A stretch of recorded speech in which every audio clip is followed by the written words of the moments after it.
Ikaze bakunzi ba Semugeshi banyingana dossier analytique ndetse na Fobizi official nkuko mubyumva tugarutse mu kiganiro ariko bura terme y'inyabubiri irakora cyane inyabutatu niyikora inyabubiri nayo irakora kuko umurunga bugizwe n'inyabutatu cyangwa se inyabubiri byose birashoboka kuko ni imigozi yabayeho mu Rwanda bivuze ngo abishyize hamwe nta kibananira natwe dushobora kwishyira hamwe ibintu bigakunda neza. Ni nayo mpamvu rero tuzanye mu kiganiro bwo dukomeza kubwira abakunzi bacu by'umwihariko bakurikira politike mpuzamahanga ko duhari kugira ngo tubamenyere uko bihagaze hirya no hino mu isi. Abadukurikira rero Joseph tunabasaba gukora subscribe kuri platform zombi Fobizi official ndetse na Semugeshi banyingana dossier analytique tuberekeze rero mu burasirazuba bwo hagati nko rumaze kubivuga bwana Semugeshi urabona ko ibitangazamakuru bitandukanye bikomeje kwandika kuri intambara mu burasirazuba bwo hagati. Global Surveillance nkuko dukunda kuyigarukaho ubu none yamaze gutangaza ko Leta z'Ubumwe za Amerika zongeye gutagetinga cyangwa se kujyana icyerekezo cyabo cyangwa se gutunga iminwa y'imbunda bamwe mu bategetsi bakomeye ba Iran ivuga ko bakomeje kubangamira umurongo wabo w'ibiganiro ndetse ivuga ko umwe mu bari targeted cyangwa se bashobora kubanzirizwaho abari mu mbaruto ari Ahmad Vahid. Uyu nguyu ni commander in chief wa IRGC. Ibi ngibi rero bikaba ari ibintu byongeye gutungurana cyane abantu bakaba bakwibaza bati ko mbere bishe abategetsi bakomeye cyane barimo na Al-Khamenei umwami w'ikirenga wa Iran yahoze umuyobozi w'ikirenga ndetse n'abandi bamukurikiye n'abahanga mu guhingura ubutare bwa uranium muri Iran ntibigire icyo bitanga. Kuki Amerika noneho yakongera gutagetinga muri ubu buryo gushaka gukomeza kwerimina bamwe mu bayobozi ba Iran? Ngira ngo mu byumweru bibiri bitambutse kimwe mu byihariye imitwe bitangazamakuru bikomeye n'ibiganiro byari biri guhuza Amerika na Iran muri Pakistan mu murwa mukuru Islamabad birumvikana. Ibiganiro bya mbere biba Joseph kimwe mu bintu byatumye bitagenda neza nuko bamwe mu basirikare bakuru muri IRGC ngo baba baragiye bitambika ibyemezo by'abadiplomate cyangwa se bimwe mu byo bari abadiplomate bafataga. IRGC twibutsa abantu ko zimwe mu nshingano z'uyu mutwe wa gisirikare udasanzwe no kurinda ubutegetsi bwa Kisilamu hara muri Iran ubutegetsi bw'iminduramatwara ariko bikanakurikirana nanone ko zimwe mu nshingano zabo zinarimo kurinda nabo badiplomate. So ibyemezo rero byafatwaga hanini IRGC ngo yabyize hisanga biri gufavoriza Leta zunze ubumwe za Amerika mu gihe nyamara Iran byo yifuje ko yajya mu biganiro itari gushyirirwaho amategeko y'ibyo igomba gukorwa. Yifuje ko yajya mu biganiro ahubwo binashobotse irusha ijambo Amerika kubera ko ifite icyo isi ikeneye. Ni Iran iri kujya mu biganiro yitwaje Strait of Hormuz nyamara byaranabakoreye twaranabibonye byanatumye Leta zunze ubumwe za Amerika kuri ubu zitekereza ko zakohereza byato byabo ruturanyira ngo abari kudukurikira bari kububona. Ubu bwato bwa USS Aircraft Carrier n'ubwa mbere mu binyejana bitambutse na nubwo ari ikinyejana kimwe ubu bwato bukoreye mu burasirazuba bwo hagati icyarimwe. Ubu n'ubwato ni message ikomeye cyane ngira ngo wenda dukomerezaho narimvuze ni message ikomeye cyane igaragaza ko iyi ntambara ishobora kubirenza uko abantu bari kubitekereza. Ubu n'ubwato bukoresha amamiliyoni y'amadolari cyane ku munsi ariko noneho bikikuba inshuro zitabarika iyo buri mu ntambara cyangwa se buri mu mutekano kubera ibibugendaho. Kuba Leta z'Ubumwe za Amerika zakohereza US Aircraft Carriers zigera muri 3 ahantu hamwe ndumva ko nawo bigarutseho ngo mu binyejana n'ubwa mbere bigaragaye bisa naho igitutu cya Amerika kuri Iran cyarenze noneho kuba Amerika yakwihangana iri kugaragaza imbaraga zose zishoboka nk'izintare igiye gufata umuhigo w'agakoko cyangwa se w'agatama niba ariko nabyita kugira ngo yereke Iran ko yamaze kumaramaza. Ariko kandi ku rundi ruhande nkuko wari umaze kubivuga IRGC iki gisirikare giharanira impinduramatwara ndetse kikanira no ubutegetsi bwa Kisilamu muri Iran cyamaze kugaragaza Amerika nk'umunyantege nke ariko nanone no kubiyereka ko itagomba gukomeza kuyishyiraho igitutu. Ibiganiro byari bigiye kubera Pakistan byagaragazaga Leta z'Ubumwe za Amerika na Iran ko bagomba kuganira ariko Amerika ikabyitwaza ishaka kugaragaza nk'amahirwe Iran ibonye yo kwemera ibyo leta z'ubumwe za Amerika ziyisaba. Iran ikavuga iti niba bavuga ko tugiye ku meza y'ibiganiro bakaba bakomeje gusohora amatangazo yo kuvuga ngo nibatemera ibingibi turabasukaho umuriro, turabasubiza aho bavuye mu binyejana, turakomeza twica abayobozi, turafunga Hormuz burundu nibatemera ibyo tubasaba. IRGC ubuyobozi bwayo bukagaragariza urwego rwa politiki n'abari mu biganiro ko kuba bari kujya mu biganiro Amerika igakomeza gutanga amatangazo y'iterabwoba ibyo batabishaka. Bakavuga bati niba Amerika yemera ko dufite iyo bargaining power cyangwa se ubwo izo mbaraga zo kuba twajya mu biganiro tugafata n'ibyemezo ku meza afatirwaho ibiganiro, tukagira ibyo twumvikanamo tugashyira hagati kuko dushaka guhagarika intambara twese.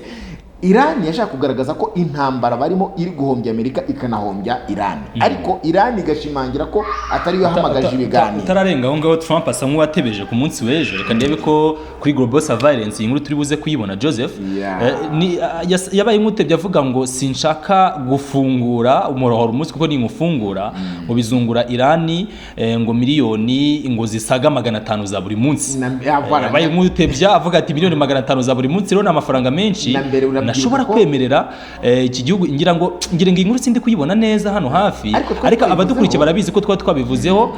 Trump avuga ati gufungura Hormuz ndabona bishobora kungura cyane Iran. Reka twigarukire hano twari turi kuri Russia Today, by'umwihariko twongeye twereke abadukurikiye bacu, tuvuge kuri abadukurikiye kuri ubu bwato bw'intambara. Joseph, icyo wamenya nuko buriya nubwo abantu bajya bamenye sundi ubu bwato bwubatswe gihari cyangwa se ubushobozi bwabo nubuhe, ni ikiganiro Kigali niba byifuza tuzabivugaho. Ariko nk'ubu bwato bwa Gerald R. Ford abantu barabubona n'ubu buri hagati, ubwato buri hagati twakoza agasuri kugira abantu babibone. Ubu n'ubwato bwubatswe ni nabwo buheruka, bwubatswe na 17.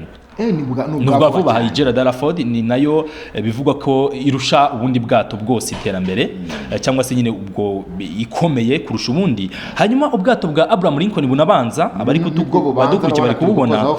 Iyi Abraham Lincoln yo yakozwe mu cya 1988 nejo muri 1988 nibwi Abraham Lincoln.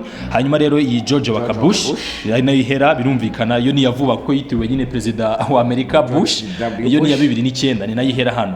Aya mato rero uko ari atatu, ubu bwa 1988, ubu bwa 2017 n'ubu bwa 2009, na mato none ahuriye mu mazi amwe inshuro bwa mbere nibwo aya mato rutura ya Amerika afatwa nk'ibigo bya gisirikare byigendera ahuriye ahantu hamwe. Ibi rero bisobanuye iki Joseph? Si bigaragaza ubukana bw'intambara yabigiye kwera mu burasirazuba bwo hagati, uracyabyita ibikangisho bya Amerika cyangwa se nibigaragaza ikimenyetso cy'uko byaba bigiye gufata indi sura ugereranyije? Urebye igitutu leta z'ubumwe za Amerika ziriho kubera iyi ntambara ya Iran, Bwana Semugeshi, biragaragara ko Donald Trump yamaze kujya ku gitutu gikomeye cyane. Mu kanya nibwo nahoze nkwereka cyangwa se ngerageza kukubwira uko bihagaze, nkwereka agafoto ka Donald Trump aho ibitangazamakuru bitandukanye byatangiye kumutrolinga asa n'uwari uri mu nama ari kuganira n'abandi bategetse ku rwego rwo hejuru, ariko akagaragara atangiye gusinzira cyangwa se kugira ibitotsi bituruka ku kuba atari kuryama. Iriya foto buriya nigaragaza igitutu leta z'ubumwe za Amerika ziriho no kugaragaza ko Donald Trump atari kuryama kuko intambara imuhangayikishije. Gukoresha aircraft carriers zigera kuri 3 uzakayabo k'amadolari zitwara ukazizana ahantu hamwe kugira ngo ukiri igitutu kuri Iran cyangwa se uyirase, ni ukuvuga ngo ni nko kwereka Iran ko Amerika yamaramaje ko Iran igomba kuyiyoboka cyangwa se yabyanga hagakoreshwa izindi mbaraga z'umurengera. Bivuze ngo ku ruhande rwa Donald Trump yamaze gufata intambara oseriye cyangwa se kugaragaza ko agomba gukoresha imbaraga zose leta z'ubumwe za Amerika ifite. Ugikomeza ugifite ijambo Joseph, ibi by'agahenge si umutego uri gutegwa Iran?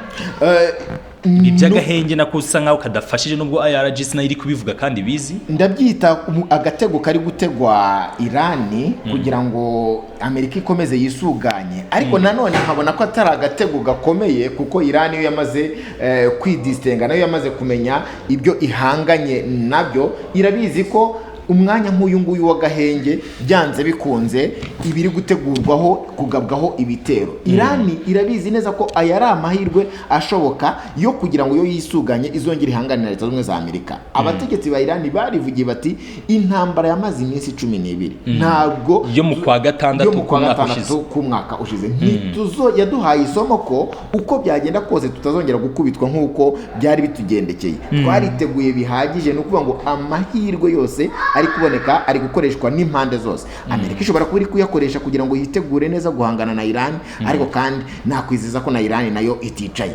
Kandi niba koko ari n'agatego, urabona ko ari agatego kari kuzana imbaraga nyinshi, kuko nabo barabizi ko Irani iri kugira gute nayo ishobora kuba iri kwitegura muri aka gahenge. Bivuze ngo rero ni ukuguhangana kuri buze kujya ku ruhande rw'ufite imbaraga nyinshi, ariko kandi nanone diplomasi nayo igira ibyayo diplomasi igira ibyayo kuko uko ndi kubona uburyo Irani iri kwakitinga ni nk'ivunja mu kirenge. Biragoye ko Amerika iri buze kuryihandura byoroshye. Byatangiye no gutesha umutwe Donald Trump, ngo nayo mbegarutseho atangiye gusinzira muri office. Bivuze ngo byanze bikunze match si gicuti kigaragara ni derby nk'uko wari bivuze bite binatwigiza muri iyi nkuru yindi kwa Marionofo. Iyi nkuru ngira ngo uyu musesenguzi wanabaye umwe mu bimbere muri CIA Larry Johnson nawe uri gushyira hanze amakuru menshi anatamaza Amerika. Nk'ubwo bushize no watangaje ko Trump General Dan Kane yamwangiye ko yahabwa za certification codes za nuclear ndetse akanavuga ko inama y'umutekano iheruka muri weekend ishize rwose itarangiye neza, hataje mu kumvikana. Hanyuma rero uyu mugabo mu busesenguzi bwe nk'umuntu nyine wa CIA ati Irani ubwo yategaga mine mu mazi ya Hormuz yapfuye kunagamo kugeza ubu nta n'ubwiza haniri. Reba icyo rero ubusesenguzi cyangwa se ibyo CIA ngo yabwiye Presidence ya Amerika. Hanyuma ngo Pentagon ni Minisiteri y'Ingabo ya Amerika ngo yabwiye Kongere ngo n'inteko ishinga amategeko ya Amerika ko nibura bitwaye igihe gito ari amezi 6 kugira ngo izo mine zibe zikuwe muri area mazi ya Hormuz. Nyamara Trump wari kwemeza ko zi mine sweepers ni amato nanone y'intambara ariko abafite ubushobozi bwo kudetectinga no gukuramo amamine mu mazi ngo ubu bwato buri kubikoraho. Hanyuma kandi dusoze no nkuru kujya tuyivugeho. Iyi statement ikurikira no US ship can get closer enough to the Strait without getting blown up. Ati na bwato na bumwe bwa Amerika bushobora kwegera umuhoro muzi butararaswa. Ntibishoboka.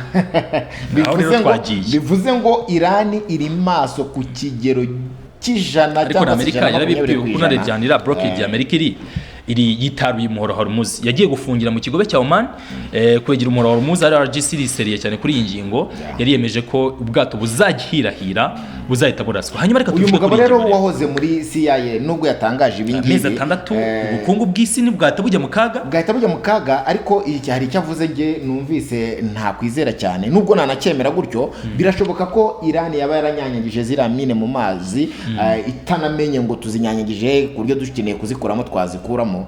Ariko nge ndahamya ko nubwo byaba byarakozwe gutyo Irani uzi uburyo bwo kuzirinda kurenza uko umwanzi yazirinda. Izi ni ikizakora kugira ngo zivemo kabone nubwo na cyane nubwo abari ingingo iri kuvugwa, ariko tumaze iminsi tubona amata atambuka kandi ntabwo yaturikijwe na ziriya mine. Wibuka ko Irani ifungura Hormuz yari yasabye ko cyase yari yavuze ko amata ari buhace ari Irani buyahinzira. Muri make ubwo bo bazi aho bateze n'aho batateze. Buriya mutoza wese abafite tactique y'uburyo azakura amandi makipe na strategy. Irani tuzi ko ubu ari bwo buryo irwanisha bwo gutega mine cyane cyane muri aya mazi ya Hormuz. Ibyo ngibyo nagakoryo navuga ko Irani yihariye. Kuba bizwi n'isi yose ko Irani ifite za mine igenda itega mu mazi mu buryo bwayo kandi byananiye andi mahanga yose guhangana n'izo Irani.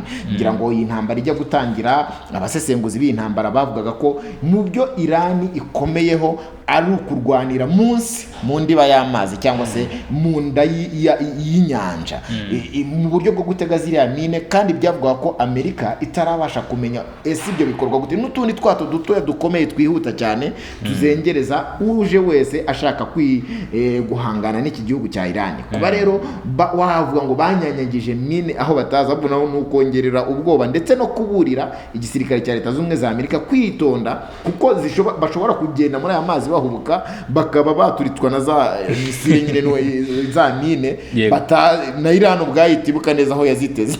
Gusa ishobora kuba izi kuzirinda mu buryo bumwe cyangwa ubundi, ku buryo ntahamya ko n'ubundi bapfa gutega ibisasu gutyo. Reka dusoreze kuri iyi nkuru Joseph, abakunzi bacu baratwemerera minota tuba dufite abari yo kubapodatinga, ariko kugira tunagaruke dukomeze tugaruke tubabwire ibigezweho.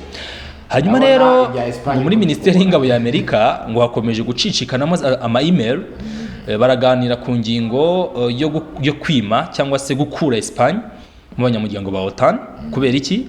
Kubera ko Espagne nicyo gihugu kiri kubangamira cyane Leta Zunze Ubumwe za Amerika, by'umwihariko banze ko Amerika ikoresha ibibuga by'indege bya Rota ndetse na Moron. Ndabona ngo Spain blocked US access to Rota and Moron air bases and crossed ya Espagne. Ibibuga by'indege ubundi iki cya Rota na Moron bikoreshwa n'ibihugu bya OTAN. Hanyuma rero uretse no kwanga gukoresha ibyo bikorwa remezo bya OTAN biri muri Espagne, noneho na Espagne ubwo yafunze ikirere indege ya Amerika icimo bahita bayirasa. Barababwiye ati reka hanyuma rero kubera ko batabashyigikiye ngo bari gutekereza ko bakime Espagne umunyamuryango muri OTAN. Ibyo ngibyo Amerika irabivuga nk'umunyamuryango wari uw'igihangange, unyemereye gukoresha iyo terime, wari uw'igihangange muri OTAN. Ariko n'ubundi iracyarimo. Nubwo imaze iminsi isaga bivuga ko iri gutekereza kuvamo. Umwana wahekwaga ubu ngubu ari kwigenza. Ntabwo mvuze ko itagifite ububasha, ariko noneho kwempoza 100% OTAN ntabwo bigishoboka, kuko OTAN yamaze kubona ko byanze bikunze bibe none bibejo Amerika izacutsa ibindi bihugu bya OTAN.